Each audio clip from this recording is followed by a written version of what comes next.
Even if you don't watch football, you likely saw Marie Demirel's now infamous Grey Wolves salute at Euro 2024, and the outrage that followed. But while most know that the Grey Wolves are right-wing nationalists, few know the true depths of their violence and hatred. In the last years, we had real violent attacks of the Grey Wolves, bloody attacks. There is a special brand of hatred towards Armenians. Arapları da aşağılıyorlar. Türklerden hariç aslında herkes bir nebze payını alıyor bu aşağılamalardan. Or that one of their primary functions is to indoctrinate Turkish youth. I never thought that there was anything wrong with conquering somebody's land and calling it yours. Bu ülkücü ideoloji benim için bir nevi normalleşme başladı. And even fewer know that their origin story was authored by NATO and the CIA. But before we lay out the Grey Wolves' decades of depravity, I should disclose something. The Grey Wolves really don't like me. The way that Turkish nationalists have targeted me is nothing compared to what they've done to many, many others. And I want to make that clear. It's important to note that the Grey Wolves are not a fringe group in Turkey. They are very much a part of the current Turkish government. The ultranationalist MHP party is the Grey Wolves' political party in Turkey. The MHP is allied with the AKP, which is President Erdogan's political party.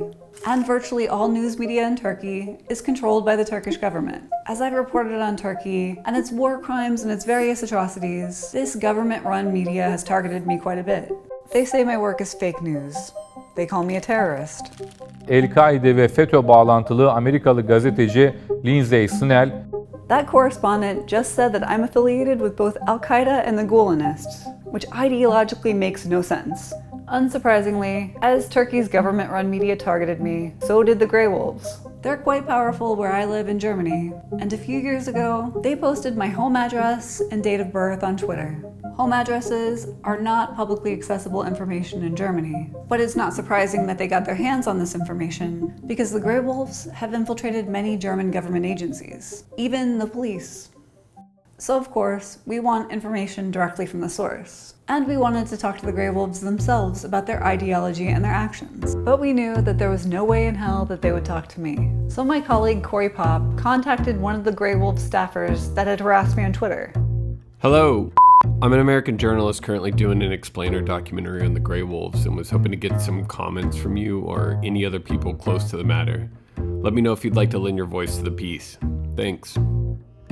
Firstly, not Grey Wolves. Our real name, Ülkü Ocakları. We'll explain this more later, but basically, the Grey Wolves are banned in some EU countries, like France. But by operating under different names, like Turk Federation, they can sidestep this ban. I am official of Grey Wolves, Ülkü Ocakları. and I hope I can help you. Corey has worked on some pretty big productions, and I'm guessing this Grey Wolf looked at his IMDb and figured maybe Corey could help him get some production work, because the tone of the conversation shifted from the glory of Turkey to, I wrote a book. I can produce productions on Netflix or HBO. I am Taekwondo coach. I have been raising children for about 10 years. I am also a drummer. It ultimately came as no surprise when the Grey Wolves declined our interview request. Corey, we have a problem. First of all, I apologize. However, our officials did not give permission for a meeting or interview. But we scored a much better interview with a former Grey Wolf. Erol Ünal grew up in a Turkish nationalist family in Germany, and his father took him to Grey Wolves youth meetings. At 13, he disavowed the movement. His insights are an invaluable window into the damaging indoctrination Grey Wolves organizations inflict on children. Kindergarten'de müzik haftaları vardı. Her bir çocuk istediği bir müziği getirebiliyordu. Ben de o zamanlar çok sevdiğim için Mustafa Yıldız Doğan'ın sağcı bir müzisyen bir kasetini götürdüm. O zamanlar kaset vardı.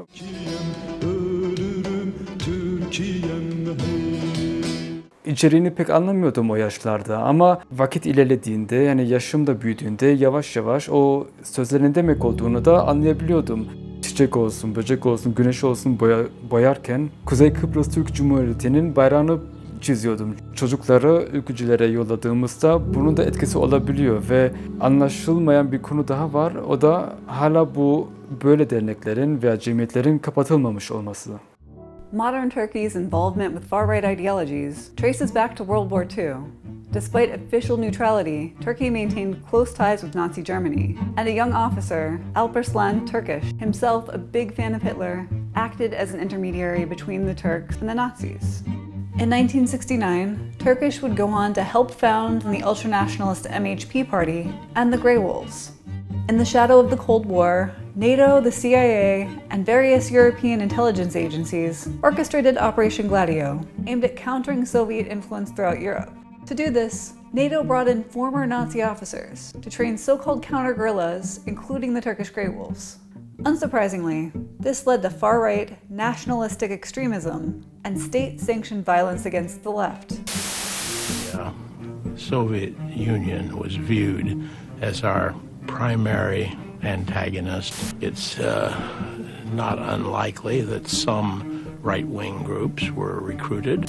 And as we've seen throughout modern American history, the US has no qualms about promoting extremism and chaos if it means maintaining an American influence. Operation Gladio was disastrous in every country it operated in, but nowhere as badly as in Turkey, where the Grey Wolves attacked not only the left, but also ethnic minorities. The Grey Wolves have been behind too many violent events to list in one video, but among the most historically notable are the 1977 Taksim Square massacre, an attack on a leftist demonstration that left dozens dead, the 1978 Maraş massacre, where Turkish Grey Wolves killed more than 100 Alevi Kurds and leftists and injured thousands more. For a week, the Turkish police and military did nothing to intervene and stop the rampage, which makes sense because the Grey Wolves were part of the Turkish military structure. Also in '78, Grey Wolves in Istanbul murdered 7 students affiliated with the Turkish Workers' Party.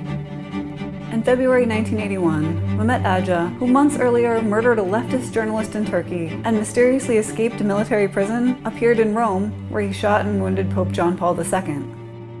Operation Gladio dissolved in the early 90s, after an Italian politician made details of the shadowy operation public. But the dissolution of Gladio didn't stop the Turkish Grey Wolves. And though their violence is less widespread today, they're still a dangerous group, and their insidious nature extends far beyond their attacks. One of the Grey Wolves' primary functions is to indoctrinate Turkish youth. This is an official Grey Wolves board game. To win, children must answer Turkish nationalist questions. Karabağ Ermenistan işgalinden hangi yıl kurtarılmıştır diye soruluyor ve bunu çocuklar cevaplaması lazım. Ve Karabağ işgal altında olarak tanıtıyorlar çocuklara. And whoever gets the most right conquers the Turan. Turan, ülkücülerin bir hedefi, tüm Türk devletlerinin birleşmesi. Bu ülkücü ideoloji benim için bir nevi normalleşme başladı. İlerleyen yaşlarda daha çok kavramaya başladım orada yetişkinlerini konuştuğunu. Kürtler olsun, Aleviler olsun veya Yahudiler olsun. Çocukluğumda hatırlıyorum bir kere cuma namazına gitmiştim. Orada da imam vaaz veriyordu. Bir konudan bahsediyordu. İstanbul'da Yunanlıların çok fazla mülk satın aldığını, çünkü İstanbul'u tekrar Konstantinopol'e yani eski Yunan haline getirmek amaçladıkları için birçok mülk aldıklarını anlatıyordu.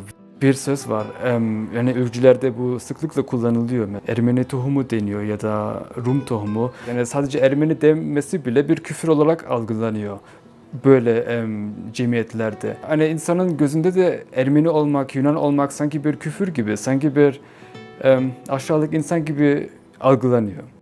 Errol grew up in Germany, but in Turkey, nationalist ideology runs deeper than extremist groups, permeating everyday society. Gürcüdür diyen oldu. Çıktı bir tanesi affedersin, çok daha çirkin şeylerle Ermeni diyen oldu. Alif is a young woman who grew up in Turkey.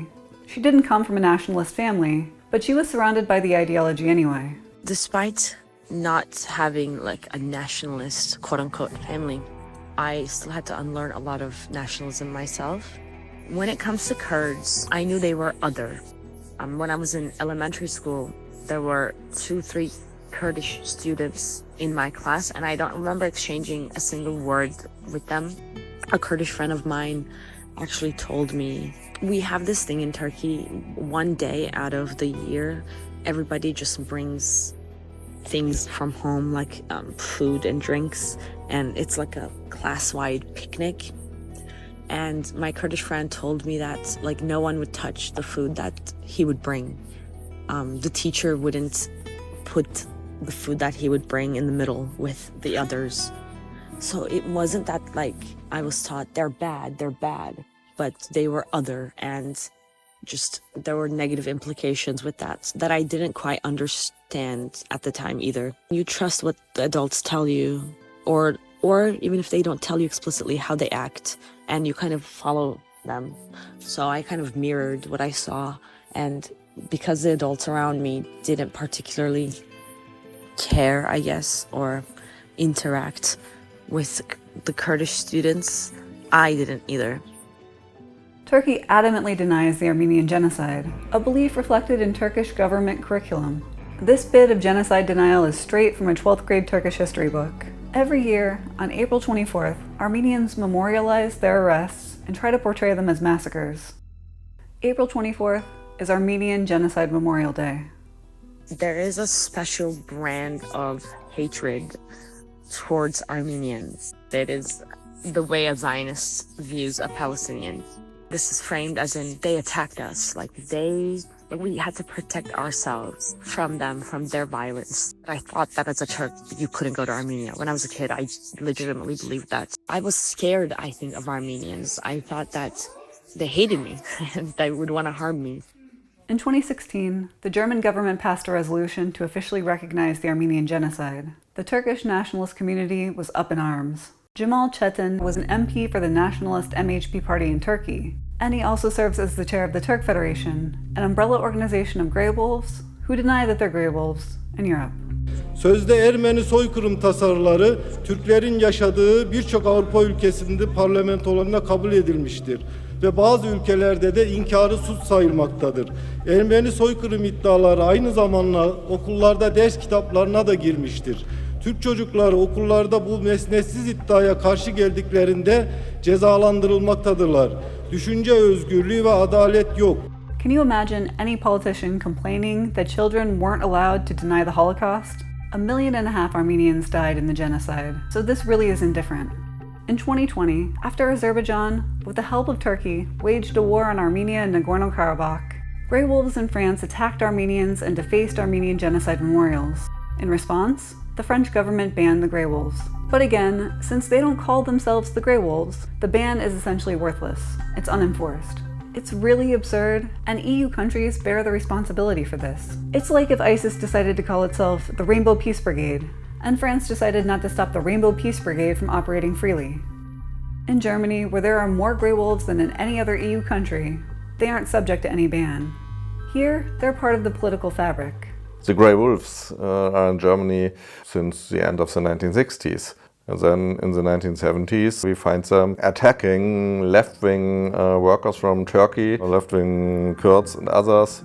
And then in 1978, there was the first real contact, we can say. There were real important contact when Franz Josef Strauß, the Bavarian leader, he was a strong person of the whole German right wing. We can say from conservative to fascist, everybody, they all supported Strauß. And Strauß invited Turkish and other leaders of the Party of Nationalist movement. And they agreed that the biggest problem or the biggest danger in the world is communism. Also the militant Turkish workers in Germany were a problem. And so they were looking for a counterweight as well. And the Grey Wolves should be such a counterweight against these left-wing influence. And how did the Grey Wolves act as a counterweight? By doing things like stabbing with sticks and beating with metal chains the Turks who refused to take pamphlets they were handing out, and trafficking weapons and heroin from Berlin. And then, with the help of domestic secret service, they established the Turkish Federation, the umbrella organization of the Grey Wolves in Germany. And Franz Josef Strauß told Turkish, we will always create a favorable psychological climate for the Grey Wolves in Germany, especially in Bavaria, but then all over Germany. And the climate has remained favorable for them here in Germany. Here's former German Chancellor Merkel in 2018, shaking hands with Cemal Çetin, who you just saw complaining that Turkish kids in Europe weren't allowed to openly deny the Armenian genocide. And here's SPD Bundestag member Nils Schmid, enjoying a Ramadan feast with the local Grey Wolves chapter in Frankfurt.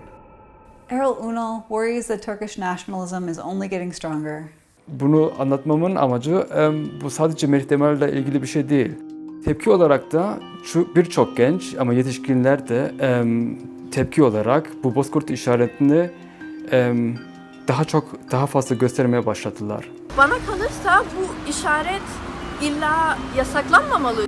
Tehlikeli olan şu ki bu aşırı sağ görüşler toplumun sadece artık bir uç kesimine değil, merkezine doğru gitmeye başladı artık.